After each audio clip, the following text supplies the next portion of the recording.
Let me, first of all, recognize our President, His Excellency Charles Savre, and his wife, Mrs. Savre.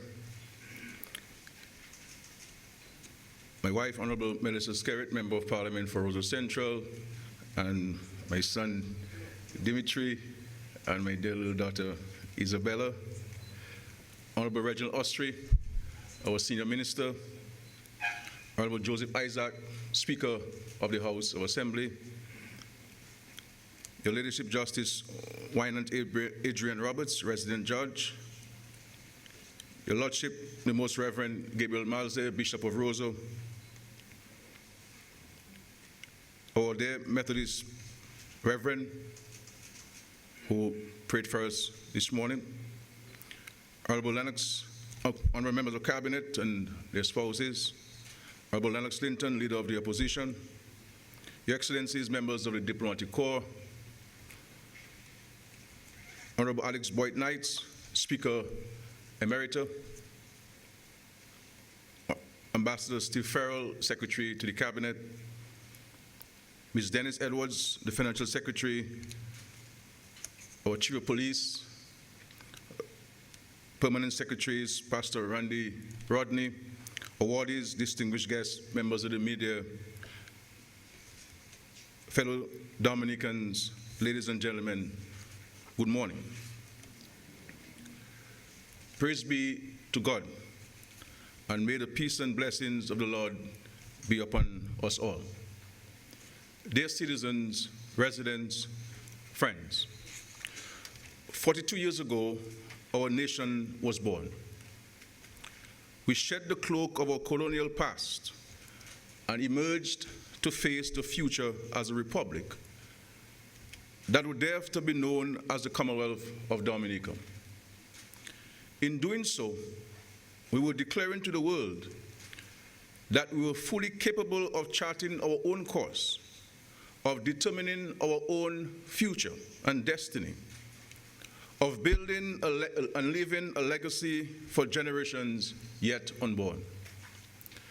Though our population was relatively small, and our hills and rivers beautiful but daunting, we were bolstered by our faith and confident of our capacity to construct a proud and successful nation, and I dare say we have. When we embarked upon this journey of nationhood 42 years ago, it was with the sure knowledge that the road ahead would not be easy. Since then, we have faced many storms, natural and man-made, earthquakes, landslides, and floods, but we have overcome them all. We have faced two catastrophic hurricanes that many thought we would not recover from, but we overcame them. By the help of God, in good times and in bad, we have fought on, pressing forward, moving upward, growing stronger, and maintaining a clear development trajectory. Dominica today boasts modern infrastructure, a reliable telecommunications network, some of the best housing in the Caribbean, healthcare and education for our citizens, opportunities for our young people, protection to our seniors, and a social safety net for the vulnerable. It is a good society, one of justice and equity, one with compassionate people, one with opportunity for all.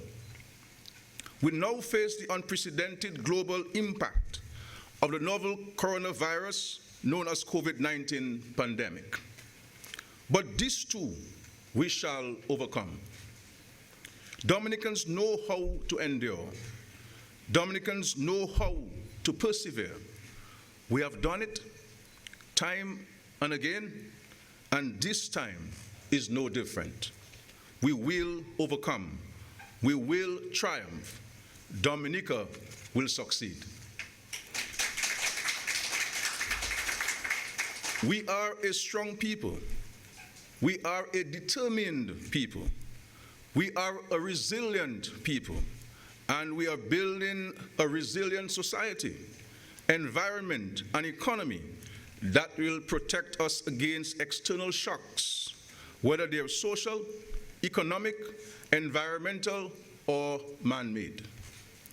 Over the years, with each adversity, we have become better at adapting, at responding and surviving, at overcoming the odds and bouncing back stronger and better. We have been tested time and again, but our God has never failed us, and He will not fail us now. COVID-19 is testing us now, yet Dominica, by any objective measurement, has done a very good job in protecting our people by controlling the spread of this deadly disease and in providing support systems and programs for our citizens and the private sector. However, given the depth and gravity of the global crisis, no country anywhere has been spared the impact of this pandemic. It has challenged health systems in rich and powerful countries, infected over 46 million people, killed almost 1.25 million people worldwide, transformed societies, and made large economies with higher GDP and per capita income than Dominica vulnerable. The economic impact of this pandemic continues to be keenly felt in Dominica and the Caribbean, which is one of the world's most tourism-dependent regions. Analysis by the World Tourism Organization indicates that across the world, COVID-19 will result in a loss of, and I quote, 850 million to 1.1 billion international tourists, end quote.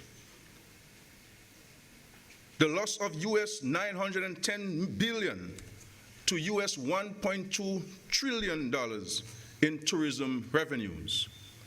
And I quote, a loss of 100 to 120 million direct tourism jobs, end of quote. In the Caribbean, we have experienced this reality where cities have grown silent. Airports lie empty. Cruise ships are not anchored in our ports. Jobs have been lost. Livelihoods have been disrupted. And a sense of fear and uncertainty envelops our people.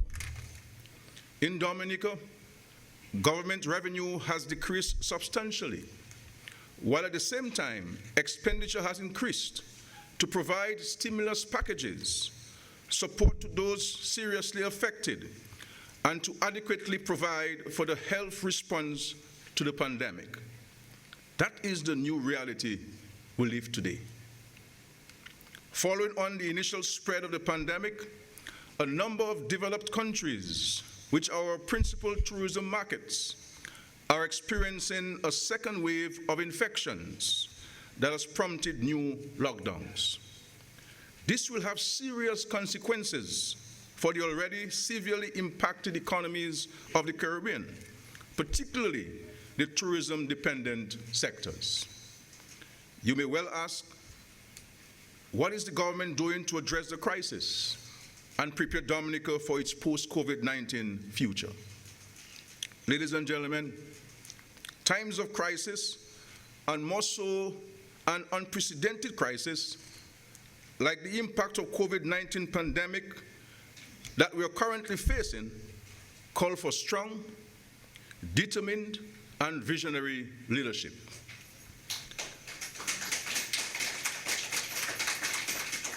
Your government has not been found wanting. We have stepped up to the challenge from the outbreak of the pandemic, pooling all the human, social, and financial capital at our disposal to address this pandemic. Your government has and continues to pursue an 8-pronged strategy. 1, keep COVID-19 from entering our borders and spreading throughout Dominica. 2, ensure that our healthcare system is well equipped for testing, aggressive contact tracing, and support for those who get infected. 3, stimulate economic activity through domestic spending led by government projects to create decent work, to boost employment, and help the youth and families maintain themselves. 4, support and stimulate various sectors of the economy. 5, protect public officers, especially our frontline workers. 6, provide and maintain a social safety net for the most vulnerable and those who need it.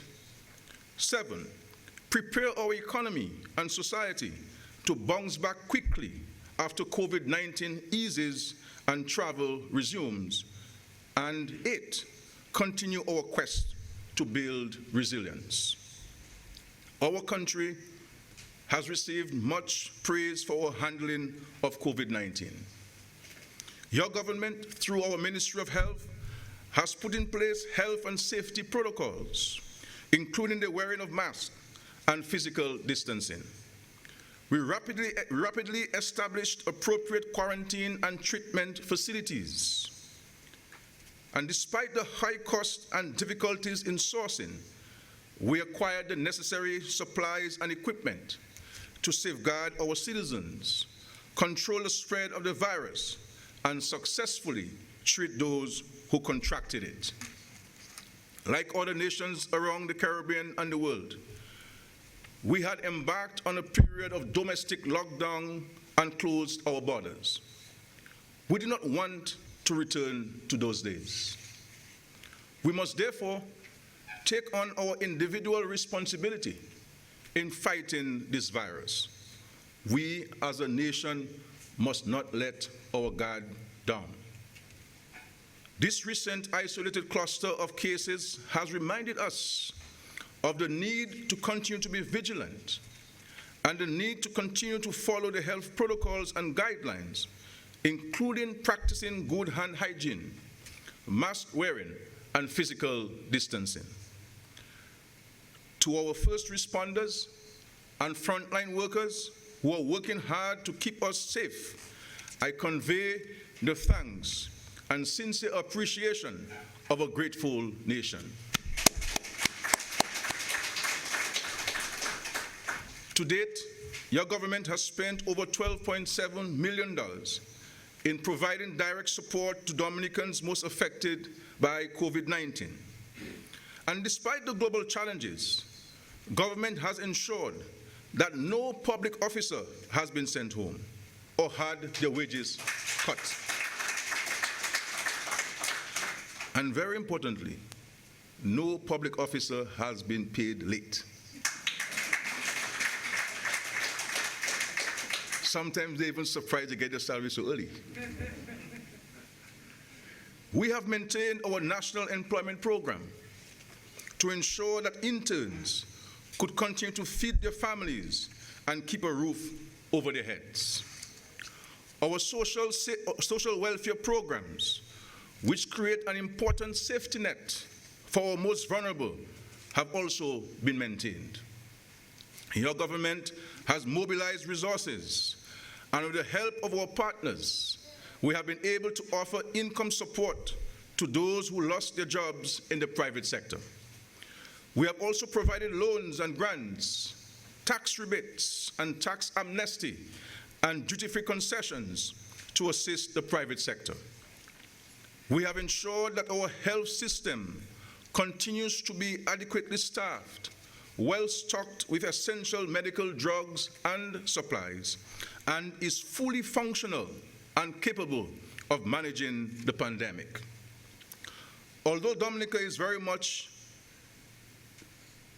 the captive of a global situation beyond our control, your government is actively seeking innovative ways to keep the wheels of the economy turning and to ensure that Dominicans are gainfully employed. One such measure is to stimulate domestic activity and spending through an aggressive construction program. Your government anticipates that while the tourism sector continues to flounder in the wake of COVID-19 and foreign exchange earnings remain modest, we can stimulate domestic spending. We recognize that construction activity, which is labor-intensive, is a powerful driver of economic activity. Your government has therefore fast-tracked our public sector investment program to bring projects online speedily and encourage the circulation of more money in the economy. This includes the East Coast Road Rehabilitation Project and the wider capital projects portfolio, which is worth some $427.2 million. Your government is fulfilling its promises, meeting our sustainable development goals, and transforming Dominica by empowering citizens to own homes. Further economic stimulation and job creation will come from the continuation of our housing program and government's thrust to build 5,000 climate-resilient homes for Dominica's most vulnerable citizens, of which we have constructed well over 1,640 homes so far. These homes are architecturally pleasing, well constructed, and resilient. The construction programs outlined will have beneficial impacts on our sectors of the economy, from transportation to manufacturing, mining and quarrying, to wholesale and retail, just to name a few. Government's approach of looking to the future and putting in place policies and programs that will enable the country to build back better, further diversify our economy, and prepare our youth to take advantage of technology and the digital economy is both deliberate and strategic. We are committed to building a dynamic Dominica through the implementation of a number of measures: improved and increased digitization, attract digital nomads as long-stay visitors, retooling and retraining youth and citizens in digital skills, relieving many of our young people of significant percentages of their student loans, improving the quality of our infrastructure, constructing our international airports, improving and increasing school plans, healthcare facilities and healthcare delivery, improving farming techniques and farming production, and reducing risk and vulnerability while simultaneously building resilience. COVID-19, ladies and gentlemen, has accelerated and expanded the global digital economy. Like people around the globe, COVID-19 forced us to adapt and embrace technology to carry out routine tasks. We saw businesses scaling up to offer their services and products online, the expansion of food delivery services, the proliferation of online platforms for meetings and conferences, and even for participation in virtual social activities, as well as the introduction of online learning on a larger scale.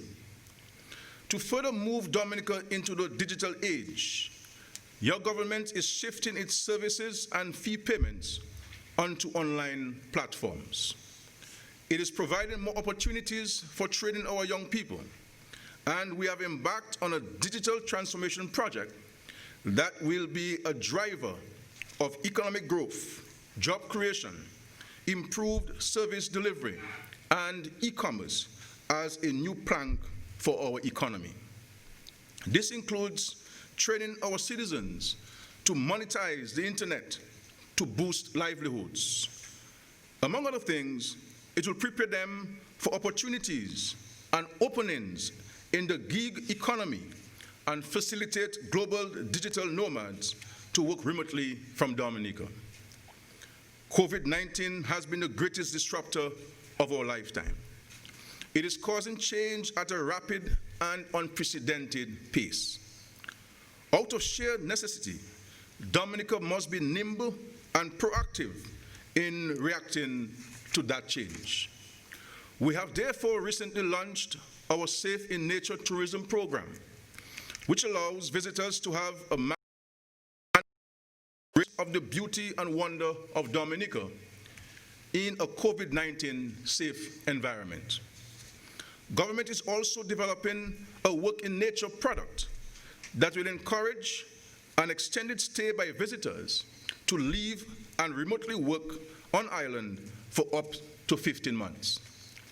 These initiatives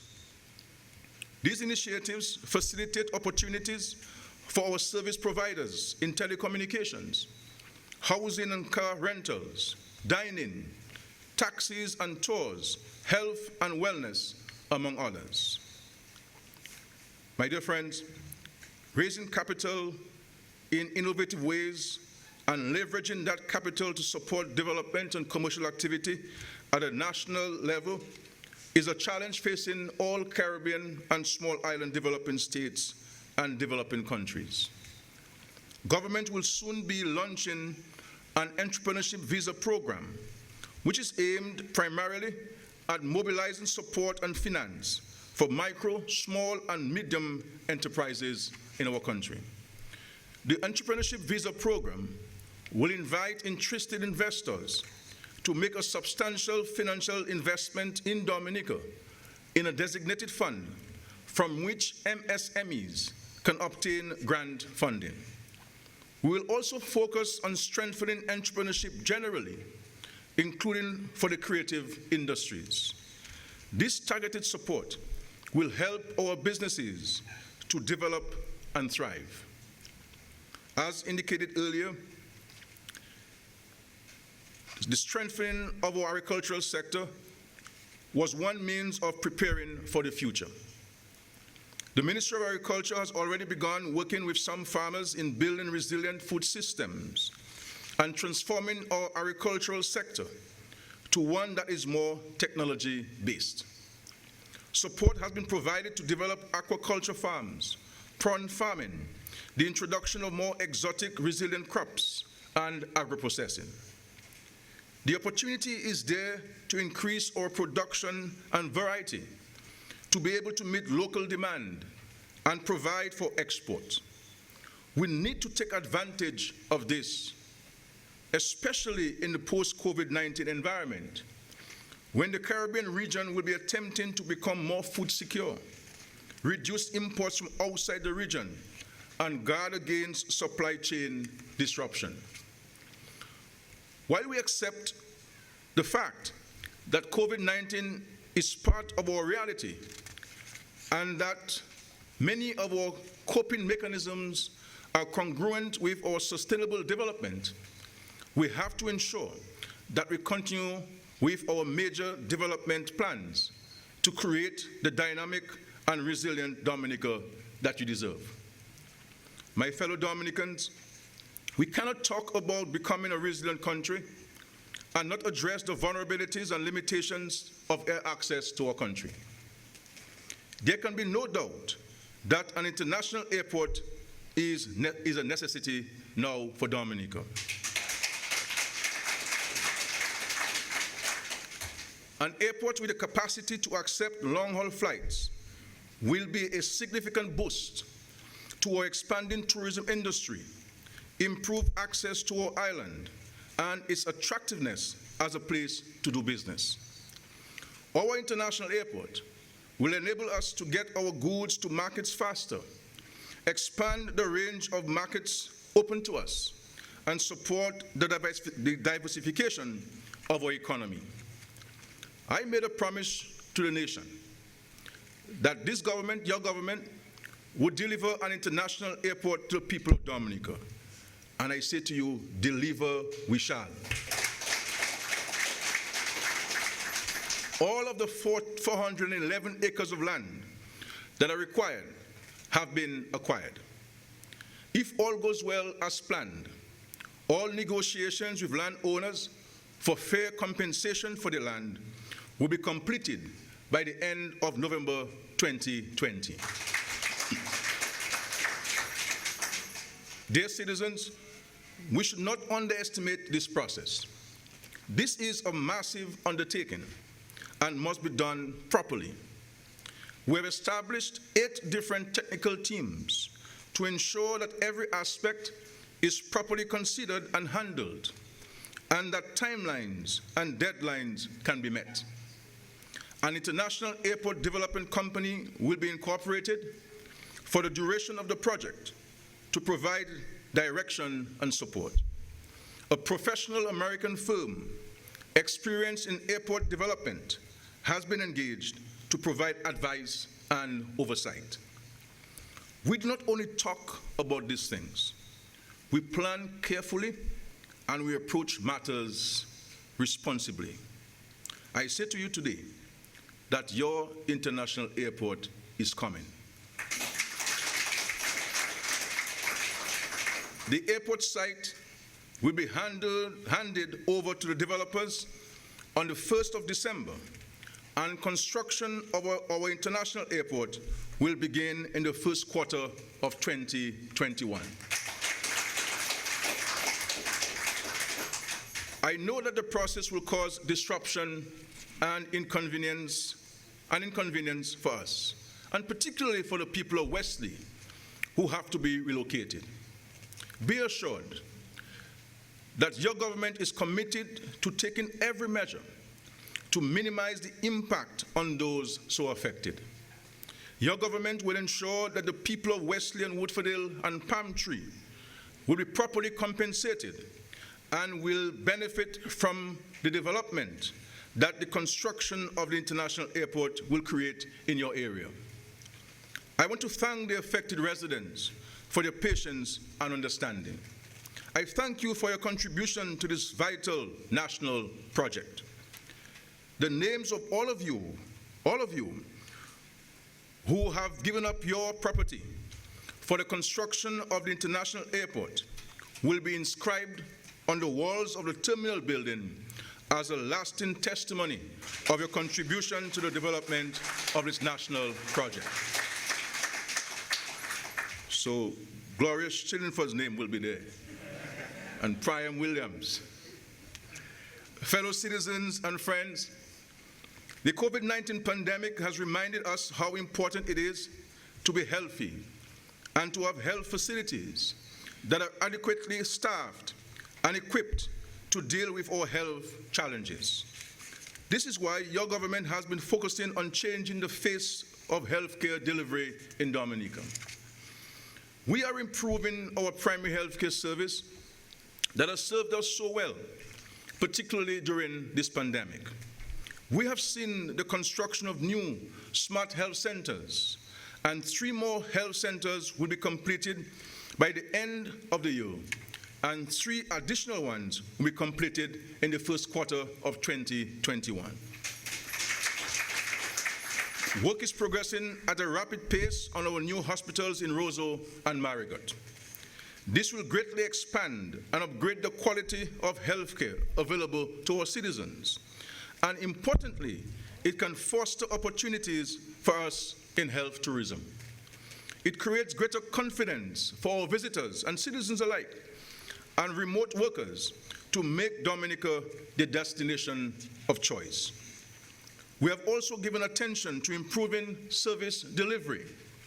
This is why the National Health Commission has been engaged in an extensive exercise of stakeholder consultations and a public information campaign, all aimed at enhancing and revolutionizing the way we deliver healthcare in Dominica. The process of consultation has been completed, and where practicable, suggestions will be taken on board to ensure that as a priority, we pursue a path of accreditation for our public hospitals. We aim to develop a system of secondary hospital care that is more responsive, that delivers value for money, and places first-class patient care at the forefront of its mission. The hospitals, health centers, and numerous other infrastructural projects that are ongoing at this time have the triple purpose of creating jobs, stimulating economic activity, and preparing us for the post-COVID-19 recovery. Ladies and gentlemen, friends, Dominica is firmly on the path towards building the first climate-resilient nation. We have developed a clear pathway with our National Resilience Development Strategy that integrates climate resilience and disaster risk management into our national growth and development planning. This has been translated into a climate resilience and recovery plan, which sets out a roadmap for achieving resilience by 2030. We have committed to deposit $500,000 monthly into our Vulnerability, Risk, and Resilience Fund, set up at the Eastern Caribbean Central Bank. This fund is intended to provide ready access to finance and to enable us to quickly and effectively respond to shocks and disasters. These strategies are consistent with our manifesto commitments and ready in the country for the opportunities post-COVID-19. Your government is playing its part, but we need the support of all citizens. We need increased productivity and improved customer service in both the public and private sectors. Unity and cooperation are especially important at this time of global crisis, when Dominica needs all her sons and daughters, whether at home or abroad, to put their best efforts and skills at the disposal of our country, Dominica. If Dominica fails, we all fail. If Dominica is prosperous, we all prosper. Dominica is independent, but it is not alone. Throughout our journey, we have had the support of many countries, organizations, and individuals. They continue to stand by our side, particularly in the most difficult of times. And for this, we are truly grateful. Let us recognize that. Let us recognize that what we have accomplished over the last 42 years as a small independent nation and as a people was neither easy nor ordinary, but by the grace of God and our collective effort, Dominica today stands proud and strong. We are not a country that the world has dismissed or forgotten, but one that challenges the world to laud our accomplishments and causes other nations to marvel at this and celebrate our achievements. Our strength and determination have gained us friends all over the world. Dominica, today, the Commonwealth of Dominica is a proud member of the global family of nations, and we are in good standing, admired by many and respected by all.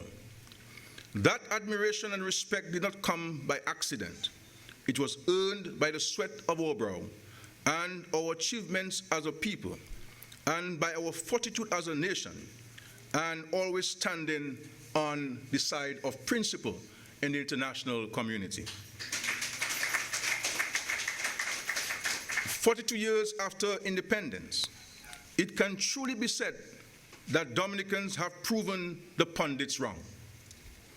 We dumbfounded the naysayers. We confounded the critics. We silenced the unbelievers. And we moved those of goodwill to unbridled admiration.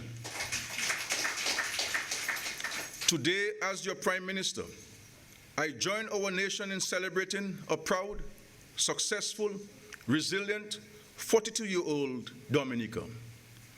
We are not yet all we want to be, but we have become more than our forefathers dreamed and hoped for. From an uncertain past and the seeds of doubt, we built a modern nation. Let us now, unified and fearless, build an even more prosperous future, confident that as the Bible tells us, and I quote, "Goodness and mercy shall follow us all the days of our lives," end of quote. In this time of global crisis, let us bind together and act with one voice and one goal to build a prosperous Dominica, to build a resilient Dominica, to build a sustainable Dominica, to build a Dominica of which succeeding generations can be proud. We can be an example to the world of resilience, of best practices, and of triumph over adversity. Let that spirit of resilience and brotherhood shine, and indeed sisterhood shine. Let us revive the tradition of neighborliness. Let us rekindle that love for nation.